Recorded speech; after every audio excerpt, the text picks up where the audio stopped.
It is to Hungary now, where a number of Western companies are facing taxes imposed by the government, which they say their competitors don't. The claims are in line with findings of the EU Parliament's Budgetary Control Committee, which accuses Prime Minister Viktor Orban's government of deception, trickery and concealment, substantiating a 47-page report why the European Union is withholding 50 billion euros in development funds. For more, let's bring in Richard Grieveson, Deputy Director of the Vienna Institute for International Economic Studies. Welcome to DW. How big a problem is this? I think that for the Hungarian economy, which has for a long time now been quite reliant on foreign direct investment, where foreign investments played a really big role in driving productivity and ultimately economic growth, if we see a big change in investor perceptions towards Hungary, it could really be bad news for the economy. To an extent, it's something we see already. Hungary has been performing quite well. The economy's done quite well through a lot of recent years, but it has really slowed down. And a lot of that is to do with the disagreement with the EU, the withholding of EU funds, which are very important for Hungary, which are linked to all of these institutional rule of law questions. We see this year already the Hungarian economy is actually one of the worst performing in the whole region. And why, tell us again, is the Hungarian government increasing pressure on these either foreign or foreign-run companies? Is it to drive them out of the market and to then again forcing them to sell to other investors who are close to the Hungarian government?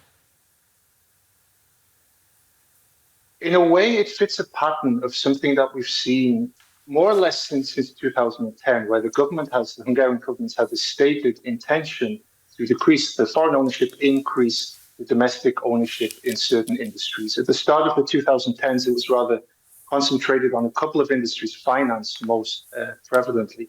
And so in a way, we're seeing a continuation of that, but a much broader move. And they now clearly intend to increase the domestic ownership in a much broader range of industries than was previously the case. And will this problem persist as long as Viktor Orban is prime minister, or is there any way out of it?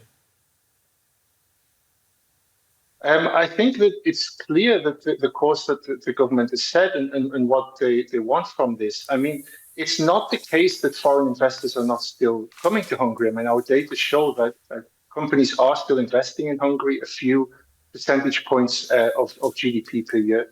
But firstly, the composition is changing. We see some of the big investments at the moment are tending to come from Asia, not from Western Europe, especially battery production. And also that foreign investment is just coming to play less and less of an important role in the economy. So foreign direct investment as a share of the economy was about 3/4 10 years ago. It's now less than 60%. So the course seems to be set. I think we can assume it will continue. And as I said, I think the economic consequences of it are probably going to remain quite negative. Richard Grieveson, Deputy Director of the Vienna Institute for International Economic Studies. Thank you.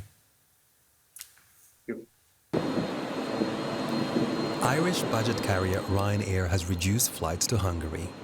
A special tax on seats was too much for the airline. It increased flights to Vienna instead. British mobile operator Vodafone has also given up on Hungary. The telecoms firm sold its subsidiary in the country to an oligarch and the Hungarian government after the latter implemented a special tax. Increasingly, foreign firms are finding it harder to operate in some sectors.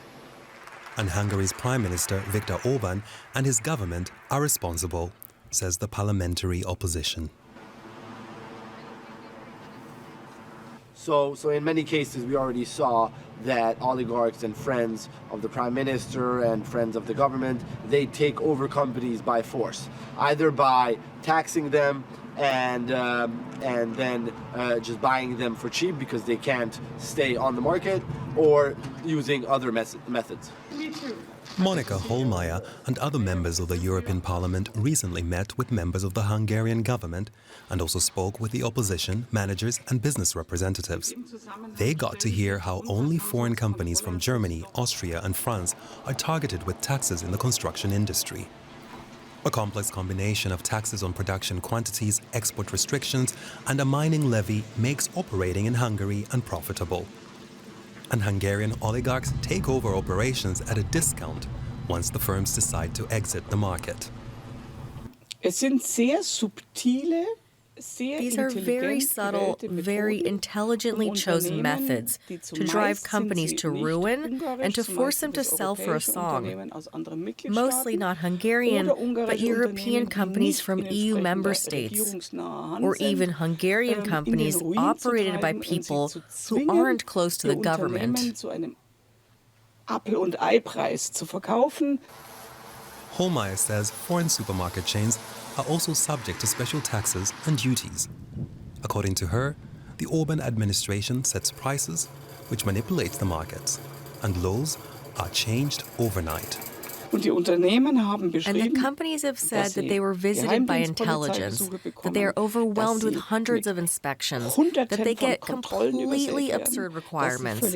And each time, when one looks at the background, one gets the impression that once again a friendly oligarch benefits. Not every sector is affected. Large German auto plants in Hungary have been left alone.